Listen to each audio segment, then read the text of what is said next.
If you're anything like me, you're going to relate to what I'm about to say. It's really hard as business owners to take time off and go away and do things that you really enjoy doing when you know that you're not really investing in your business. You have that mindset of, well, I shouldn't really be doing this. I should be spending this money on my business, developing my business. A couple of years ago, I took a guilt-ridden weekend away down to the snow with some friends. And while we were down there, we were thinking, how cool would it be if we could get away and do this more often, but do it in a way that was adding value to our businesses? Anyway, we returned back to Sydney and I couldn't shake this idea and I started brainstorming. And as a result, I put together a program which we've called Ski and Learn. We had the first one in 2016 over in Wanaka, New Zealand, where we took a bunch of SiteShed listeners across to Wanaka, and we skied during the day, and then we did some business workshop stuff in the afternoon. It was a fantastic initiative. The bunch of guys from all over Australia came to that, and it was a really cool way that we could justify, I suppose, for ourselves as a business expense, traveling to a great ski location, learning something that we can implement into our business and ski some of these really cool slopes. In 2018, we're going to be running the second Ski and Learn program. This time it's going to be in Hakuba, Japan. Now, I warn you guys, tickets are filling up really quick for this, and we can only take so many, obviously, due to hotel logistics and everything like that. So if you are interested in a ski trip, which is a business tax deduction, you can head across to the siteshed.com/events, or you can get to it from the homepage as well. Jump on the landing page there and secure your position. They are filling up quick. I reckon within 2 weeks, they'll be gone. So I hope to see you on the trip. And if you've got any questions, you can reach out to us through that page. Hello, listeners, and welcome back to Toolbox Talks on the SiteShed podcast. You are joining me, your host, Matt Jones, for part 2 of the Ultimate Blueprint to Finding, Training, and Retaining A-Level Staff series I'm conducting with my co-host, Mr. Al Levy, the Seven Power Contractor. As I said, this is episode 2, and we've called this episode, let me scroll down here, Onboarding and Training Your A-Team. Now, if you missed the first episode, which was Recruiting Your A-Team, do yourself a favor and head back across and check that out first. This series especially has been designed so that each episode leads into the previous. So make sure you go and listen to that one before you listen to this one. We've also left a bit of a cliffhanger at the end of the last one, so you're going to need to listen to the first one in order to understand the cliffhanger. Anyway, enjoy this episode, and if you do enjoy it, please do me a favor, go and share it with somebody who will benefit from it. Also, you can head across to iTunes, Stitcher, or SoundCloud, where you can leave us a marvelous review. Those reviews actually help our rankings, guys. So we don't just ask you that to be annoying. We ask you to do that because it helps us keep doing what we're doing. Apple likes it, you guys like it, and everyone likes it. So that'd be great if you could take 5 seconds to do that. If you're not sure how to do that, you can just head across to the show notes, and there are links directly to it. Anyway, that's enough from me. Let's jump right in. The SiteShed podcast is made possible because of Tradie Web Guys, creators of beautiful websites designed specifically for tradies and contractors. If you're tired of dealing with web designers that have no idea about your industry, then head across to tradiewebguys.com.au and reach out. Like many companies from all over the place, you'll be very glad you did. Giving tradies and contractors around the globe the tools to run a modern business. You're listening to Toolbox Talks from the SiteShed. Now here's your host, Matt Jones. Hello, listeners, and welcome back to part 2 of the series that I'm recording with my friend Al Levy out of the United States. Al is the Seven Power Contractor, and this series is the ultimate blueprint to finding, training, and retaining A-level staff. Al, welcome back. Well, thank you. Glad to be back. Al, we left a bit of a cliffhanger. So in the first episode, we were talking about recruiting your A-team as the first episode. And you spoke about a competition that you would run to kind of keep the guys competing for the salary ladder. And we sort of left it as a bit of a cliffhanger there. So just want to go back and maybe recap quickly on what we were talking about briefly and then give us the answer.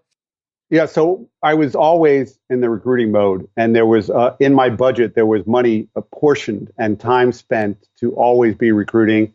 And we expanded it to a lot of different things because you can even hire somebody experienced. So I call it owner-operator. Is that a term that's used by you, Matt? You know what I mean? Yep.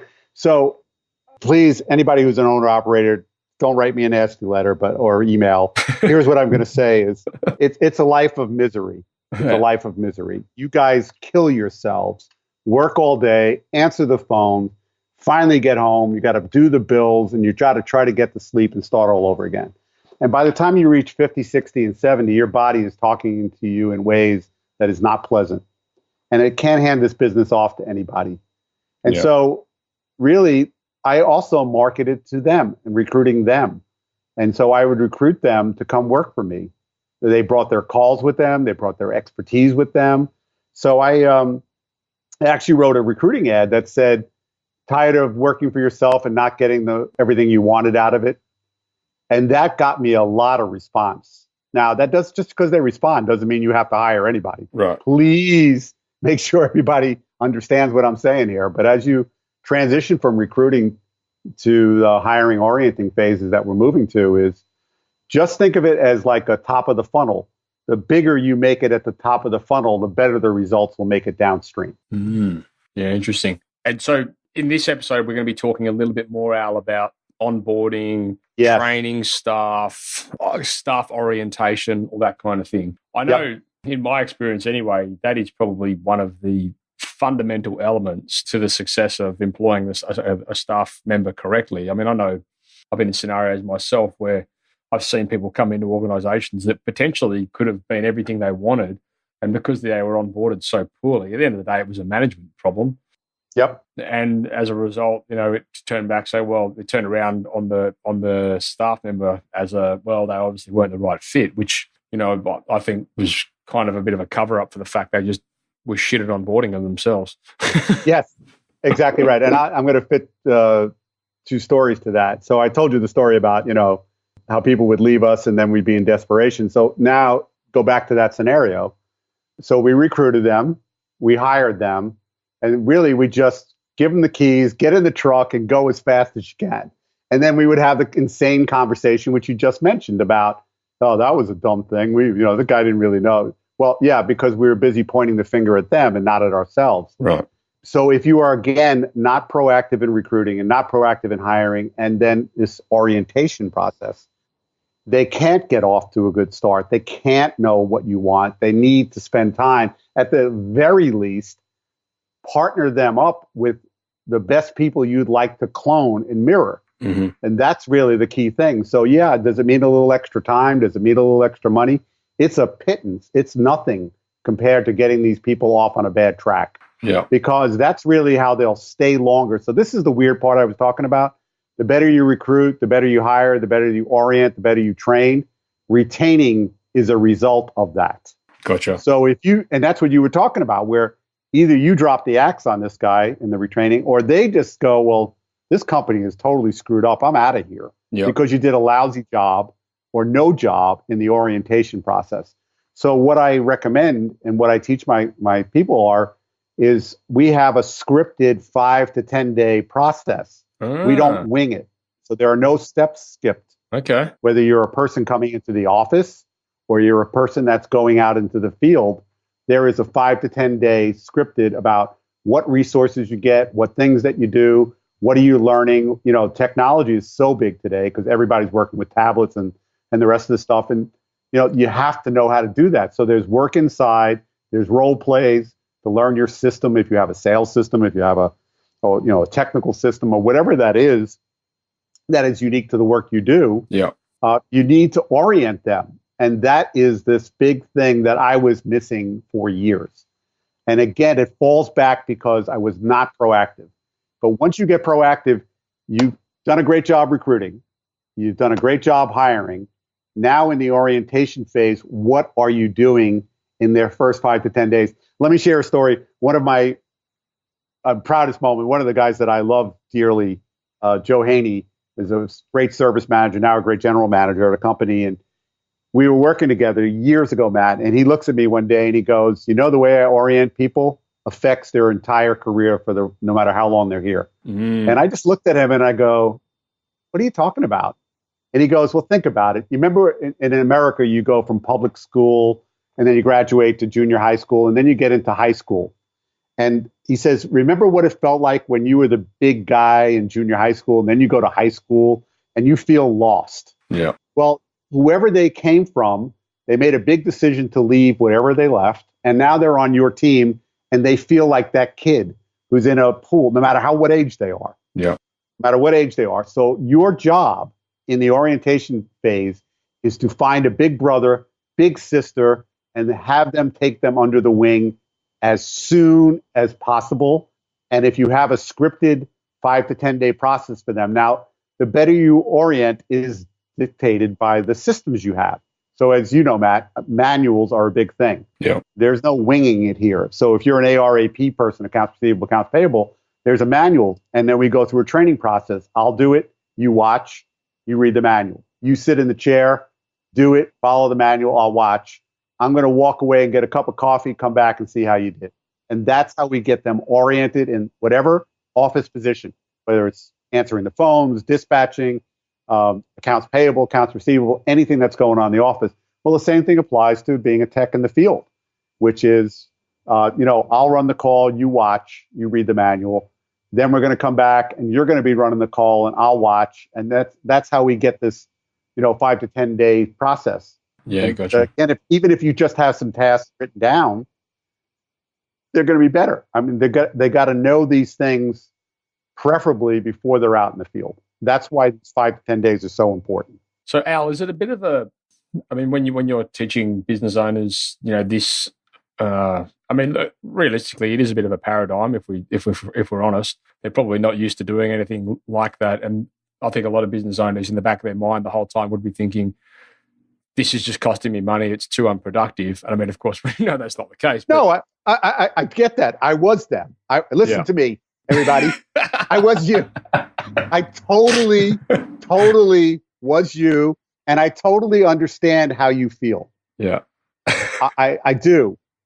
But, we have what we call in America is it's stepping over a dollar bill to pick up a dime. That's what you're doing. Right. So although that initial process is going to take a bit of time and it's going to take, a bit of effort and it's going to, I suppose, not on paper look productive. I mean, yeah, sure, they should be out there clearing more block drains or, whacking nails in. But yes, the process really has to be, if you want that staff member to be working the way that you're expecting them to work, then they're going to have to follow some sort of orientation process that takes them through a system, which is one that you've created in order to get that end result. Correct. And even if you don't have a system, but you have somebody you would love to clone, and they can get in that truck and work with them or sit side by side with them, still trumps throwing them out to the wolves and hoping they can fend them off and go. So this is a tough decision. It's learning to not just win in the short term, but to win for the long term, which is, again, why, if you remember early on, what did I say? Which is you have to invest time, energy, and money in what I'm talking about. And the money comes in your budget. So if you figure it into your price, this is not a costly item. Yeah. Think about it, 5 to 10 days of good orientation for somebody who could potentially be with you for 5, 10, 20, 30 years. Think of how costly it has been. All of you, think back through the years. How much money have you squandered by a constant turnover of people or people not being as effective? And I get it. Really, I'm not being unsympathetic. I totally get it. I was just dying for them to get out and do something. Yeah. And you really have to fight that urge. Okay. So, Al, with that in mind, we've been through the recruiting stage. We've been through the hiring stage. We're now in the orientation stage, which is kind of where you get to see, I suppose, people's true colors. In a way, you can kind of fake your way through those first two parts. But when you get to, when you're getting to where we're at now, you sort of start to see people for who they really are. Is that your experience? It is. And that's why putting them out with, on the field with somebody that you trust, who's going to let you know. And I usually just told those people is, look, I don't expect perfection, but I do need to know, are they a plus or minus? And Ellen Rohr had a great description.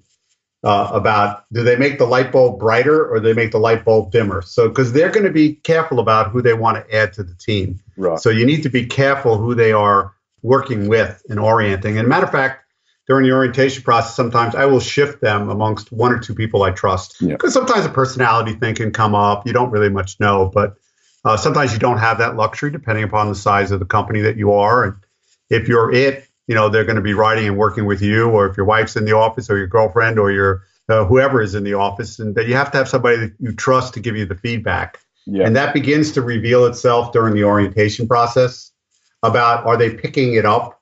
Are they interested? We used to refer to it in the field as leaners, leaners being that while you were working, they were leaning against the wall watching. Right. Or were they pushing their way in because they really wanted to learn and wanted to do it. So you're evaluating that in your orientation process. Now, the true colors typically is people can fake you out for 30 days, in my belief. Yeah. They can show up on time. They can be clean and sober. They can do all of that, Matt. But in 60 days, you are going to be who you are. You cannot hide it. Yeah. I have rarely ever had that. Now, stuff can change in people's lives. Let's face it, we're all human. But I'm talking about the high percentage. Yeah, you will get to see. And actually, there is a trick I have in recruiting and hiring where I don't interview this. I try to do it in 2 interviews. I try to have the first one in the morning and their second interview in the afternoon, or the first interview in the afternoon and the second one in the morning, because I learned a long time ago that some people are morning people and they're spectacular, but by the end of the day, they fall apart, or vice versa. Classic. Yeah. So yes, but this orientation process that we're digging in here it comes from the budget, and you and I have talked about this before. So what's the cost of doing a toilet once you know your price? $300, $400. I don't know whatever it is. How much more upset are your customers going to be because it's $5 or $10 more because you invested money to get great people on board at your company? Right. The answer is obviously not at all. Yeah. Yeah, I suppose that's one of those things. Again, it kind of comes into the systems and the planning and the structure and all that budget allocation, all this kind of stuff. Which, I mean, look, to be honest with you, it's something that I think we're forever learning. Like, it seems to be it's definitely a journey, not a destination. Well, you're talking about building it in on. It's got to be built into the budget. Is that what you mean? Just allowing all these things. I mean, I'm learning it myself at the moment. And I get that, and it goes to but not that I would ever bake a cake that anybody in this audience would ever want to eat, or a pie, but using the same analogy is you got to use great ingredients if you want to. So actually, one of my customers, it was a roofer, told me after we worked together for like 2 to 3 years, and he had the best line ever. And I said, I get it, Al. So I said, well, what do you get, Jim? He goes, if you want a great apple pie, shop for really great apples. I thought that was great because it's so true. Yeah. Now, great doesn't mean that you're super talented and a miserable soul and unwilling and disruptive. But it's that combination of, willing, wanting to be part of a team, coming to work is really what they enjoy, and they want to be part of a winning team. Yeah. Because I haven't met people that don't want to be part of a winning team. That's the rarest exception. Yeah. With this orientation process, would it be fair to say there's some sort of, the management would have some sort of KPI in place or some sort of, system policy they're following by where the person that's going through that orientation process has to achieve a certain level in order to be hired? Or, they've already been hired, but they're kind of like in their training period or whatever you would call it, right? Yeah, it is we call it in America an orientation period, and it's written as much. Typically, it's 90 days of orientation. Okay. Or I hate to use the word indoctrination. We're not a cult, but the point being, whatever you call it, orientation being the better term, is when they're hired, there's this 90 days to figure out are they a good fit. Now, in America, a lot of places we call it at will. Yeah. Which means I can fire you and you can quit. Yeah. Nobody's enslaved here. Yeah. And so that's something you do want to have clarified. But, typically that's because of what I was saying about you can fake me out for 30 days, but chances of you faking me out for 60 or 90 is pretty minimal. Yeah, I've got you. In that period, though, what are you doing? So the orientation, though, is you're hired. The first 5 to 10 days is scripted out. And when you talk about the management, so the management has set you up with who they want you to be mirrored with and what orientation that you're going in. And the manager is going to be sitting with the person who's training them every day to get a homework report. So day one, did he learn how to use the tablet? Did he, fill out all the forms? Do we have all of the governmental things that we need to do? Does he know where the trash goes? And he would just look at the same checklist that you, the trainer, was supposed to be working with him. And when I call trainer, I mean the technician in the field or the office person who's going to train that new person on board, we call it. Is it literal? I mean, is it that literal? Would you have, say you're onboarding somebody for a 90-day period, you would have a checklist of things they need to follow every day for 90 days? No. Thank you for stopping me. No. I was talking about the 5 to 10 day orientation process. Gotcha. Is in the 90-day period that they're in, they are out there in the field, and there are statistical things that they're doing. So in this, if they're a full-blown technician, and I have a sales standard, their average invoice has to be a certain amount. They have to get a yes from so many customers. Their callbacks are within a ratio that we accept. Those are what I call KPIs that are pretty standard. Right. So depending on how your company functions, they have to be producing that. Or in the case of the office, that they can actually get the workload done. There's so many invoices to input, or there's so many things that they're supposed to do, or they know how to prepare the bank deposits, whatever you envision to fill the box. So this takes us back to a bigger discussion. Until you create an org chart, an organizational chart that shows the boxes it takes to run your company, not the fancy titles. So I'm not interested in who's the CFO or the CEO or the CIO or any other stupid term that you grab off of some big thing off the internet. Yeah, I'm talking about the boxes it takes to run your company. And that is one of the things that I put in my book is bonus materials to give a basic org chart. But I've worked with companies that are as small as 3 people to companies that are as big as 250 people. And all that happens is the boxes get bigger. It's still the same amount of boxes. Right. It's the same. Yeah, it's the same thing. Okay. So is there where did you say we can get a look at that sort of structure? Well, if they buy the 7 Power Contractor book, either the ebook, at the end of the book, there is bonus material online. And one of the forms and templates is an organizational chart that spells out this kind of thing. So and especially because if you're in Australia or wherever you're out there and you don't want to pay for shipping, which I get. But if you're a paper guy, by the way, there have been a lot of guys, Matt, that have had the book shipped to Australia, New Zealand, and other places. I'm sure. If that's what they want. And at the end of the book, there is a website to go to, and then you can download it. But the point of this, though, is if you're telling me there's a career, and which is why I came to the Matt Jones company, what are you showing me in the interview process that says that there is this other than you talking to me? So you have to have an organization chart you're showing me. Right, I'm with you. Yeah. No, I agree. And to be honest with you, it's something that I've actually been working on this week. I've been working on an organizational chart for our own business. I had one, but it was just garbage, to be honest. So I'm kind of asking you these questions selfishly because I want to know myself. Well, I'd be happy to send you an org chart, but it is designed to run a contracting company. So that's true. That's true. Contracting business. Now, it actually worked for a guy who built condos. But that said, the point of it, what I would say for anybody who's putting together an organization chart is like building a pyramid.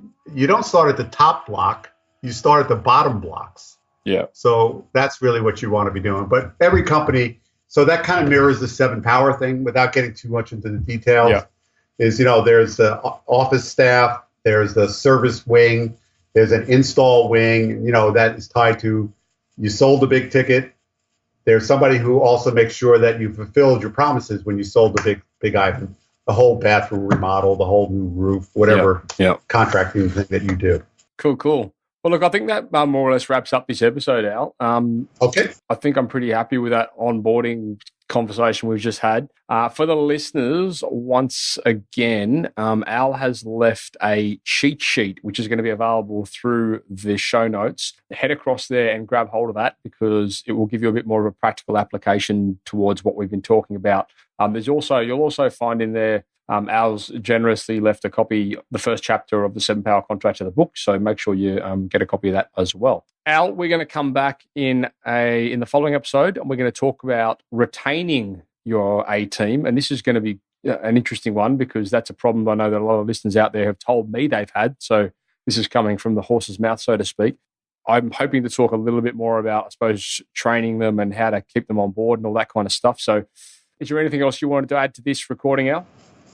No, again, I'm just going to encourage you is no matter how much you're tempted to throw them out there and as soon as you've hired them, take a deep breath, recognize that getting them paired up with somebody who's either going to be their big brother, big sister, and get them oriented in those first 5 to 10 days, really the thing I want you to take as a takeaway from this. Yeah, cool. All right. Well, with that in mind, that is a wrap. Okay, well, that concludes the conversation that I had with Alan around sales. I hope you guys got something out of that. Alan is a wealth of knowledge, and anyone that runs a business that turns over $18 million a year certainly knows what they're talking about. So I hope that you took a lot of that on board. If you want to get hold of the show notes for that page, you can head across to the siteshed.com/podcasts and you can search for that episode. I strongly recommend you do that because there's going to be some downloadable information on that page where you can get hold of that for the grand price of $0. So go and do that, get hold of the information, and then get yourself a ticket to that upcoming event with the Service Success Academy. It's at the end of November. It's going to be a cracker. It's in Sydney. So take a bit of time out on yourselves and, invest in yourselves for a day. That's all from me. Ciao. Thank you for listening to another episode of Toolbox Talks. If you're liking what you hear, then you can head across to the siteshed.com where you can join our community by signing up to our Toolbox Talks. You'll get sent a weekly notification, which is basically a highlight of everything that we've spoken about during that week, along with any other industry news that may be relevant or specific to the trades. If you're enjoying the show, you can head across to iTunes, Stitcher, or SoundCloud, where you can leave us a review. That would be fantastic, and all the reviews get read out in the show. Likewise, if you have any friends or colleagues that you think would benefit from this show and the episodes that we create, then please go ahead and share it with them.